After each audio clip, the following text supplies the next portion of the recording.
Good evening, students. Today we will discuss next topic of ray optics, that is prism. Prism क्या है? This is your prism, ठीक है?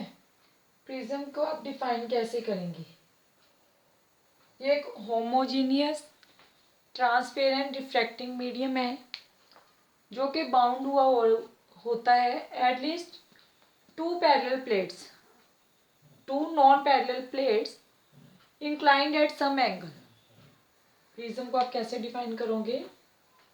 आपके पास क्या है? ये homogeneous refracting,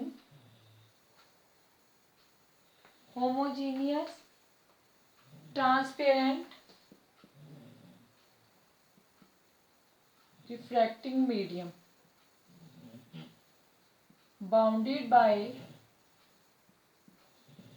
at least two non-parallel plates inclined at some angle. Inclined at some angle. या फिर आप बोल सकते हो it is a glass material having three. It is a glass material bounded by three refracting surfaces. या फिर आप क्या बोल सकते हो? It is a glass material bounded by three refracting surfaces. Clear है? अब देखिए यहाँ पे क्या है, यहाँ से इंसिडेंट रे आएगी आपके पास. जो ये वाला पॉइंट है इसी पे आपका नॉर्मल बनेगा. यहाँ पे हमने एक नॉर्मल ड्रा किया.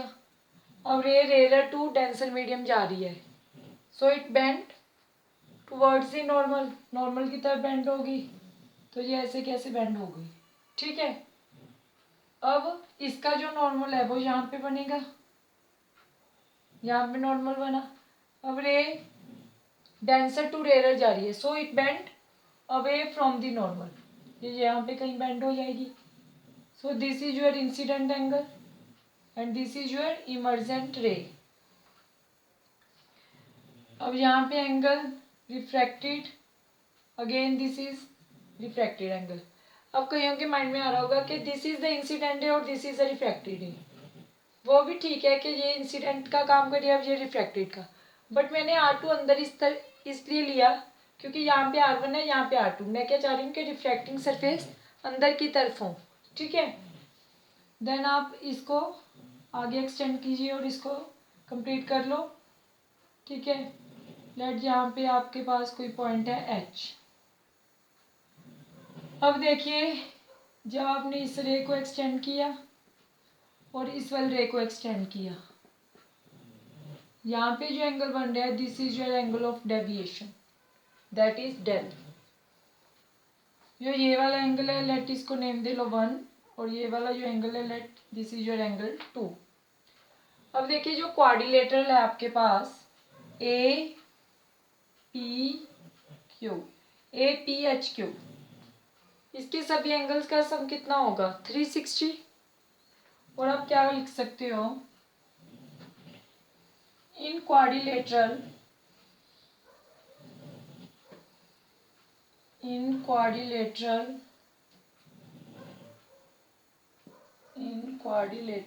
ए P H Q, angle A P H plus में similarly angle A Q H, दोनों का सम 180. सिमिलरली आपके पास जो एंगल ये वाला है एंगल ए प्लस जो ये वाला एंगल है आपका plus H, again this is your 180 degree. Take it equation 1 and 2.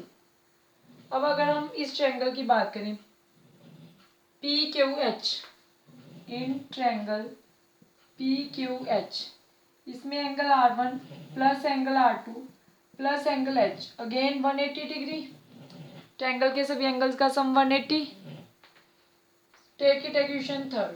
अब फ्रॉम 2 and 3 क्या आ गया आपके पास? Angle A plus H right hand side equal है, so left hand side equal is equal to this angle H से angle H cancel, angle A किसके equal आ गया, angle R1 plus angle R2। ठीक है, अब अगर हम इस ट्रायंगल को देखें, लेट यहाँ पे नेम ले लो M, P M Q triangle में, in triangle P M Q, यहाँ पे एक्सटीरियर एंगल प्रॉपर्टी लग सकती है। डेल क्या है हमारे पास, एक्सटीरियर एंगल है, इसका सम इन दोनों के सम के इक्वल होगा, angle del is equal to angle 1 plus angle 2। But अगर हम यहाँ से एंगल देखें, जो ये वाला एंगल है आपका, ये और ये पूरा, these are the vertical opposite angle, so angle I is equal to किसके होगा, एंगल 1 प्लस एंगल R1, और एंगल 1 यहाँ से किसके इक्वल आ जाएगा, angle I minus angle R1।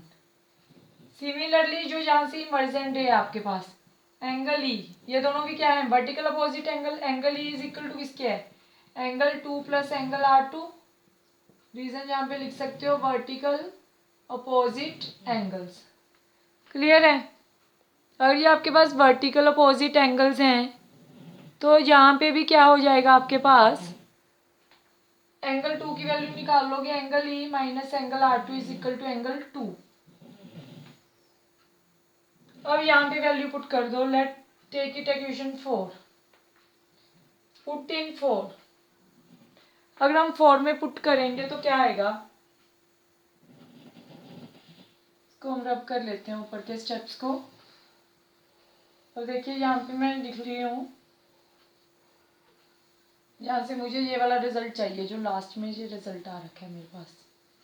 ठीक है, angle A is equal to this, put in 4 में पुट करने पे angle del is equal to 1 की जगह पे ये वैल्यू पुट करोगे, angle I minus angle R1 plus angle 2 की जगह पे angle E minus angle R2, और इसको हम क्या लिख सकते हैं, angle del is equal to angle I plus angle E minus common angle R1 plus angle R2।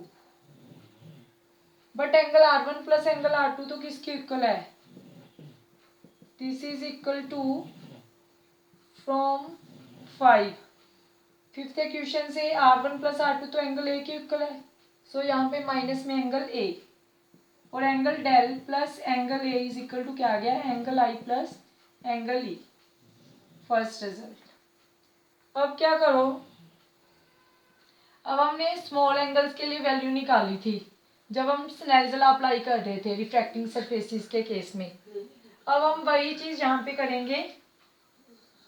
अब हम ले लेते हैं prism for small angles, prism for small angles. अब अगर आपके पास यहाँ से देखिए, अगर हम इस ट्रायंगल को दोबारा रीड्रॉ कर रहे हैं, ओके ये विजिबल नहीं हो रहा आपको, तो हम यहीं पे इस ट्रायंगल को दोबारा से रीड्रॉ कर रहे हैं, प्रिज्म फॉर स्मॉल एंगल से हम वैल्यूज निकालेंगे। अब देखिए दिस इज अ प्रिज्म, यहाँ पे इंसिडेंट रे थी आपकी, देन वो रिफ्लेक्टेड हुई, देन यहाँ पे इमर्जेंट रे, हमने अब यहाँ पे क्या लगा दिया, एक मिरर प्लेस कर दिया, सो दैट जो रे है इट रिट्रेसेस इट्स पाथ। अगर ये रिट्रेस कर रही है अपने पाथ को तो क्या होगा आपके पास, ठीक है, यहाँ पे हमारे पास नॉर्मल था, तो यहाँ पे एंगल ऑफ इंसिडेंस था, यहाँ पे R1 था, अगेन यहाँ पे एक नॉर्मल था, यहाँ पे R2 एंगल है, और ये आपकी इमर्जेंट है E। अब देखिए स्मॉल एंगल के लिए यहाँ पे एयर है, this is a glass, again इस साइड क्या है air, prism for small angles, अगर आपके पास एंगल क्या है स्मॉल है, तो अगर हम डिफ्रैक्टिव इंडेक्स का फार्मूला लगाएं एयर टू ग्लास, तो ये किसकी इक्वल आएगा, ग्लास अपॉन में air, which is equal to, अगर हम डिफ्रैक्टिव इंडेक्स का फार्मूला लगाएं एयर टू ग्लास के लिए, विच इज इक्वल टू क्या आ जाएगा, mu which is equal to sine I upon में स्नेल्स लॉ के according sine R, small angles हैं सो साइन आई को हम क्या लिखेंगे आई, सिमिलरली साइन आर को क्या लिखेंगे आर। सो आपके पास यहाँ पे क्या आ जाएगा, mu is equal to I upon R, I की वैल्यू निकाल लो, mu R is equal to I, angle of incidence. Similarly अब हम ग्लास टू एयर लगाएं, अगर ग्लास टू एयर, यहाँ पे भी क्या आएगा, एयर अपॉन में glass which is equal mu, air के लिए क्या है यहाँ पे साइन ई अपॉन में साइन R2, यहाँ पे साइन R1 था, ठीक है। तो mu is equal to E upon R2 और E is equal to mu R2। Is this step is visible? Okay, this step is not visible, so now this is visible. Okay, अब देखिए आई की value पता लग गई आपको, ई की value पता लग गई। So del plus A is equal to, right value of I is mu R1 plus E की क्या थी mu R2, which is equal to mu common R1 plus R2, del plus angle A, और angle del plus angle A is equal to mu R1 plus R2। हमने जो first equation आई थी वहां पे क्या था, R1 प्लस R2 को आपने ए लिखा था, so write here down A. So angle del is equal to mu angle A minus angle A, और angle del is equal to angle A common आ जाएगा, म्यू माइनस में 1। This is your first result, that angle of deviation is equal to prism angle, this is your angle prism angle into A refractive index minus में 1। This is very important result. Now next है इसी में हमारे पास prism formula, next हमें इसी में derive करेंगे हम, that is your prism formula. Prism formula क्या है, a formula that relates prism angle with angle of deviation, prism angle, prism formula sorry, अब है आपके पास derivation for prism formula. Prism formula क्या है, जो रिलेट कर रहा है आपका किसको, रिफ्रैक्टिव इंडेक्स है जो प्रिज्म का, उसको किसके साथ, prism angle and angle of deviation, sine of this upon में sine of angle A upon 2, a formula that relates, this is your refractive index with A, क्या है हमारे पास प्रिज्म एंगल, जो रिफ्रैक्टिव इंडेक्स को रिलेट करेगा prism angle से, और दूसरा एंगल ऑफ मिनिमम डेविएशन से, यहाँ पे डेल एम क्या डिनोट कर रहा है, angle of minimum deviation, that is known as prism formula. अब हमें इस चीज को ड्राइव करना है। अब ग्राफ के अकॉर्डिंग क्या होता है, इसका ग्राफ कुछ ऐसा बनता है, ठीक है, ये कुछ ऐसा बनता है ग्राफ।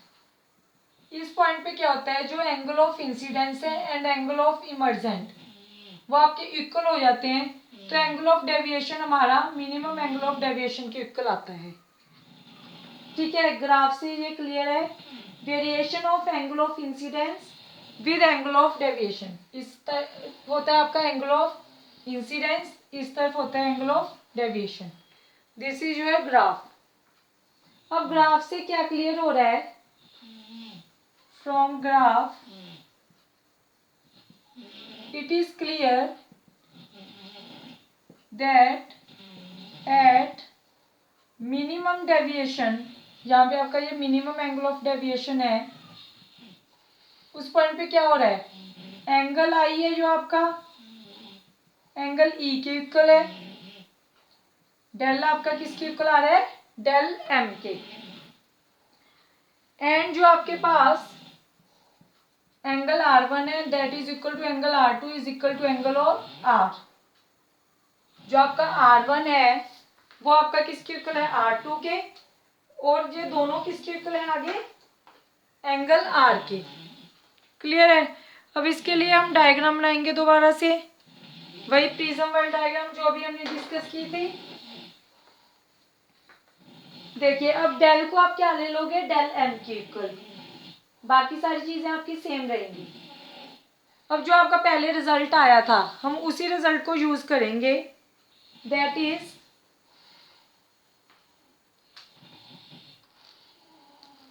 देखिए हमारे पास रिजल्ट था angle A plus angle del is equal to क्या आया था आपके पास, angle I plus angle E. Clear है, ये रिजल्ट हमने डिस्कस किया था अभी पीछे। अब अगर ये रिजल्ट यूज हुआ था तो ग्राफ के अकॉर्डिंग हम अब वैल्यूज पुट करेंगे, एंगल ए प्लस हमें डेल एम चाहिए, तो del and del M equal हो जाता है कब, जब angle of incidence and emergent equal है।